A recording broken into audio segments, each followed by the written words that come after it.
Assalamualaikum warahmatullahi wabarakatuh. Selamat pagi semuanya. Saya akan melanjutkan materi analisa bahan pangan, yaitu pada analisis vitamin.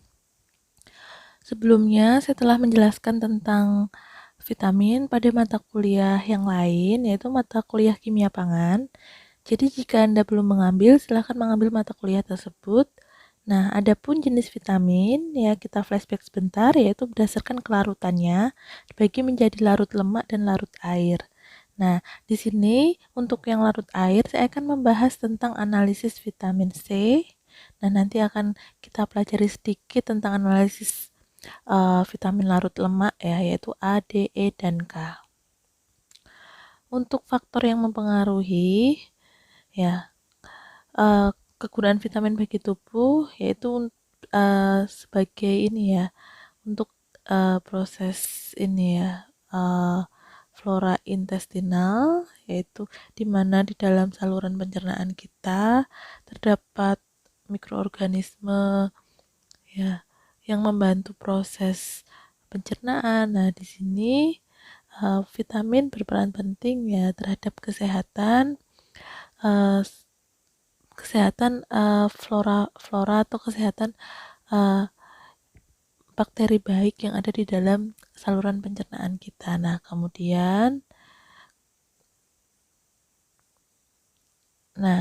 kemudian di sini ketersediaannya atau bioavailability-nya itu akan mempengaruhi kesehatan dari manusia tersebut. Jadi kalau kita ingin sehat ya, itu maka vitamin harus tercukupi seperti yang saya jelaskan pada kuliah yang lalu, di mana masing-masing vitamin memiliki peran yang penting dalam tubuh. Walaupun uh, kita butuhnya sangat sedikit, tetapi apabila kita mengalami defisiensi vitamin tertentu, maka akan tubuh ini akan menjadi istilahnya kurang sehat, dalam artian ada sesuatu yang tidak beres di dalam tubuh. Misalnya di sini kalau kita kurang vitamin C, maka akan sariawan.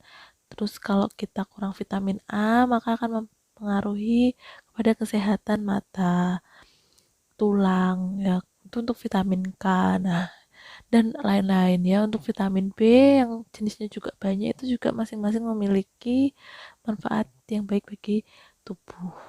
Nah, kemudian pada proses pengolahan, vitamin ini sering hilang ya selama proses pengolahan. Dalam artian di sini vitamin ini sangat sensitif ya terhadap proses pengolahan, terutama terhadap panas.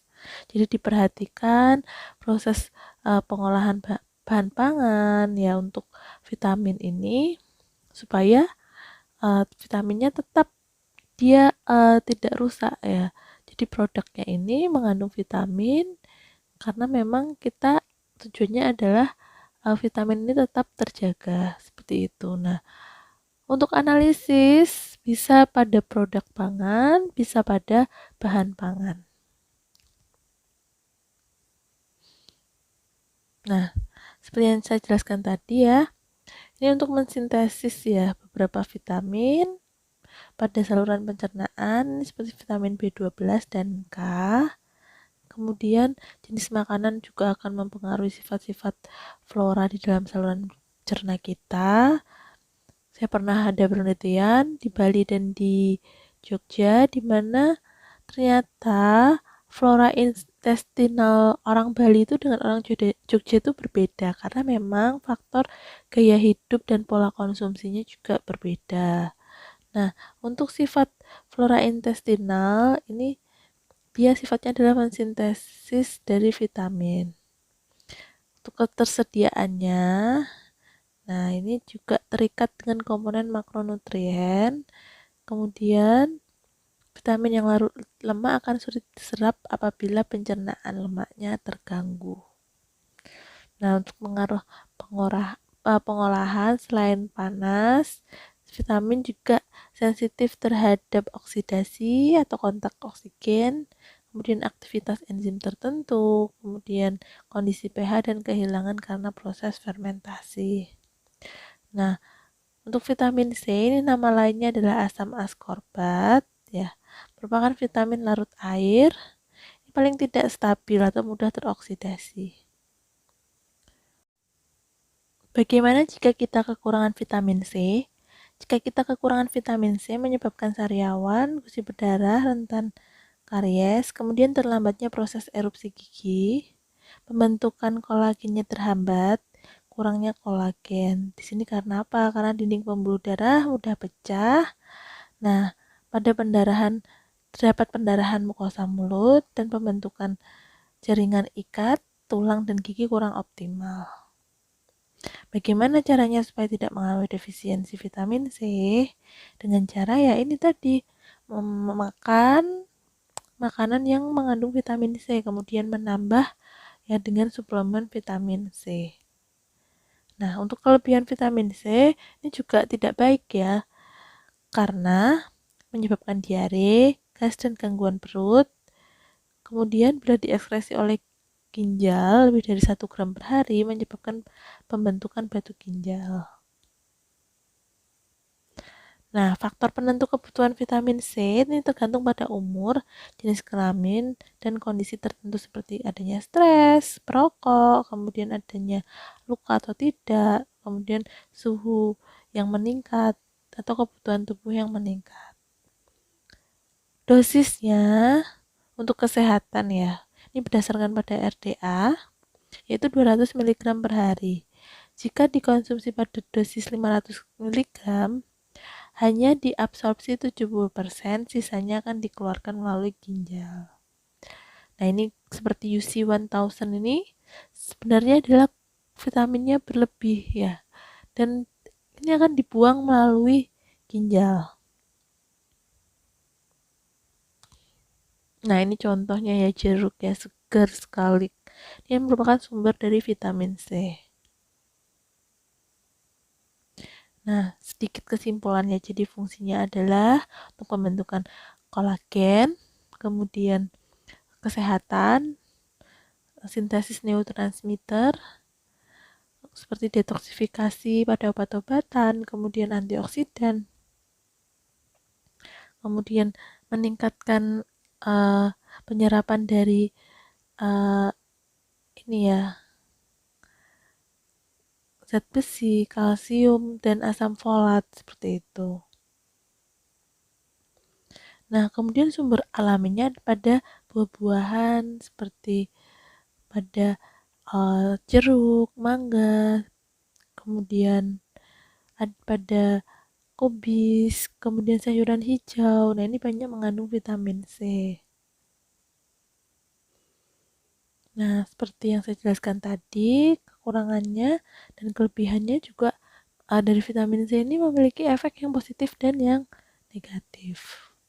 Untuk pengujiannya, dia menggunakan titrasi iodometri, bisa dengan enzimatis, yaitu dengan enzim peroksidase, bisa dengan instrumen-instrumen yang lain yang lebih canggih seperti spektrofotometri, kemudian kromatografi, kemudian ini elektroforesis seperti itu. Nah, untuk teknik pemisahannya menggunakan UV vis ya, bisa dengan fluorescence atau dengan detektor.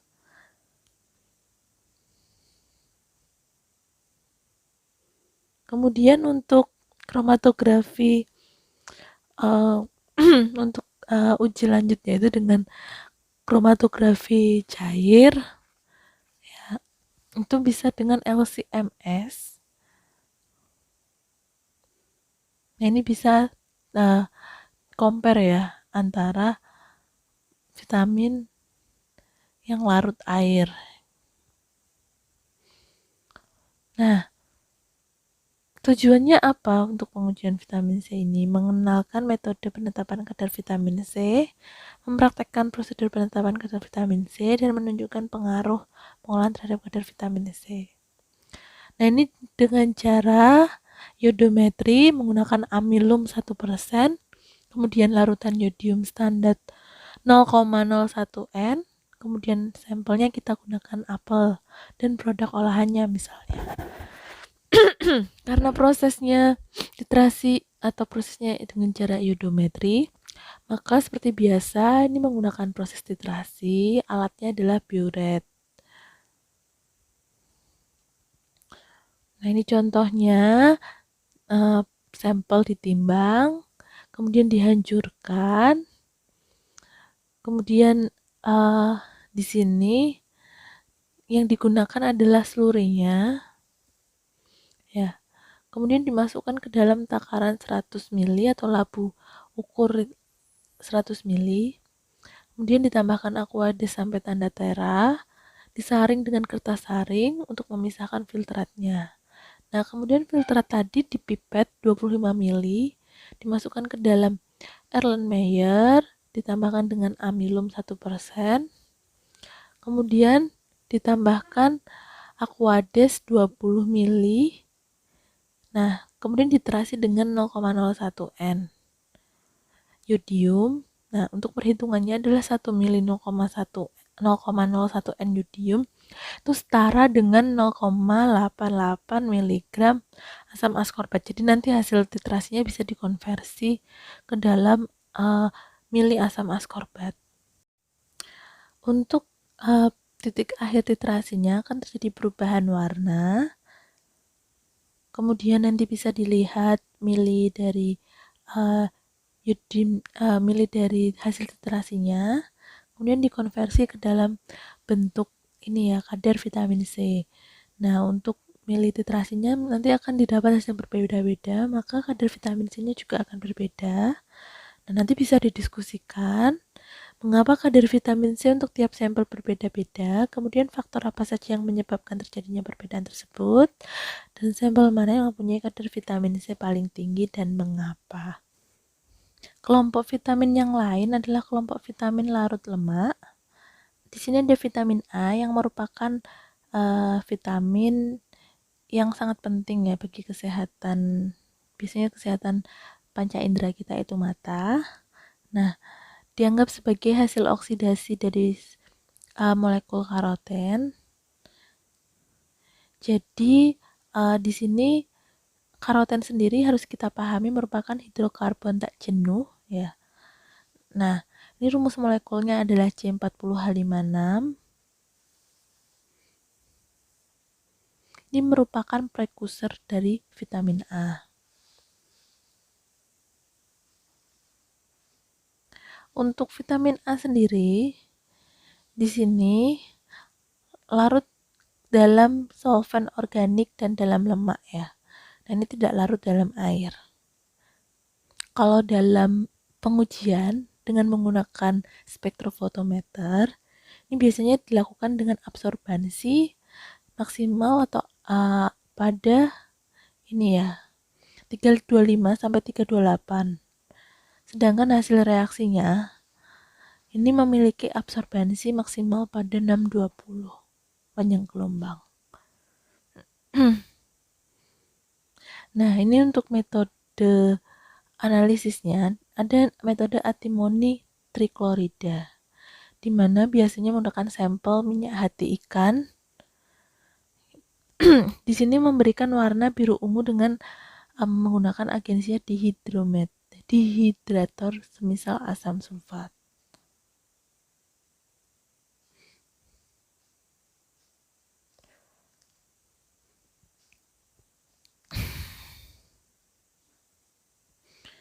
Kemudian ada vitamin D. Ini ada 8 bentuk vitamin D. Nah, vitamin D ini ada D2, disebut juga fiosterol dan kalsiferol atau kalsiferol. Bentuknya padatan kristal tak berbau, titik leburnya 115 sampai 117 derajat Celcius.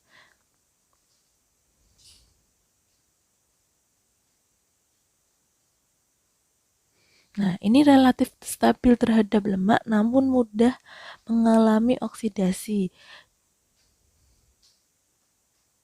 serta tidak stabil terhadap cahaya. Kemudian ada vitamin D3. Nah, ini berupa padatan kristal putih dan tidak berbau. Untuk vitamin D ini metode utamanya biasanya secara bioassay karena ada perbedaan nilai antiraksitis ya vitamin D dari berbagai sumbernya. Jadi biasanya dengan cara bioassay. Kemudian dengan reaksi antimoni triklorida ya, ini dalam kloroform akan berwarna orange kuning. Kemudian akan mencapai intensitas serapan maksimumnya pada 500 panjang gelombang.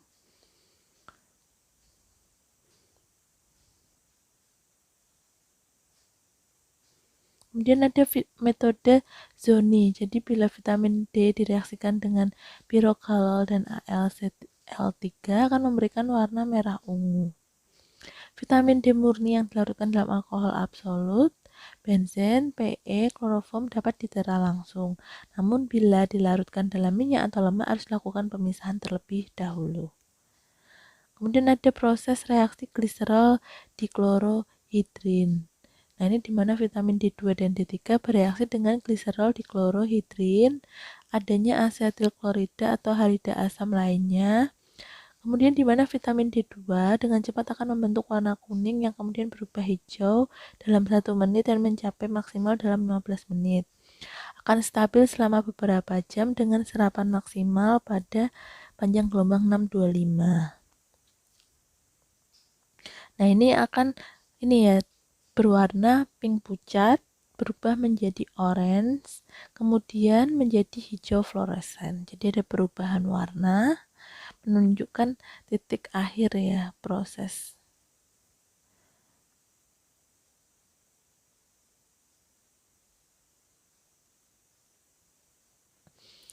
Selain vitamin D, ada vitamin E atau yang biasa kita sebut dengan tocopherol. Nah, ini juga ya ada alfa, beta, gamma, tetra gitu ya. Nah, dan beberapa ester lainnya, semisal ester asetat, contohnya adalah ester asetat dan nalovanat. Nah, sumber alaminya ada pada gandum, beras, kemudian minyak, dan biasa pada lembaganya. Untuk penggunaan bidang obat kesehatan lebih disenangi produk sintesisnya, yaitu campuran antara racemate ester, DL, tocopherol, dan juga asetat. Nah, tocopherol sendiri merupakan minyak yang larut dalam pelarut lemak, tidak larut air, resisten terhadap asam, alkali, panas, dan cahaya, mudah teroksidasi dan terpengaruh oleh cahaya UV. Metode analisisnya didasarkan pada reduksi kuantitatif ion feri oleh tocopherol, dan ion fero akan membentuk reaksi warna dengan dipiridil.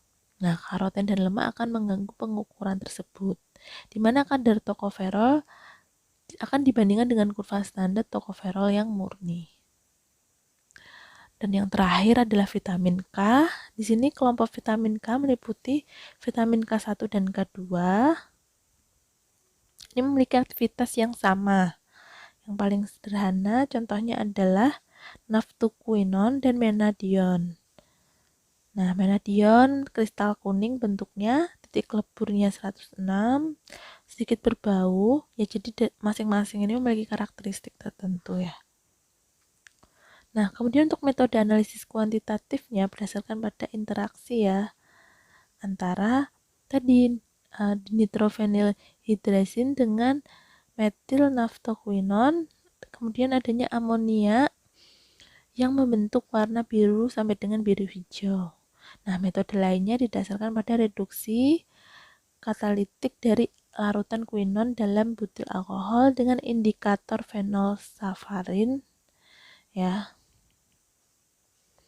Hasil hidroquinon ditambah dengan diklorobenzen indofenol dalam butil alkohol berlebihan yang bebas udara. Ini akan menurunkan intensitas warna dengan quinon awal yang ada. Ya, itu tadi sedikit yang bisa saya sampaikan. Kurang lebihnya kita akan diskusikan lebih lanjut. Wassalamualaikum warahmatullahi wabarakatuh.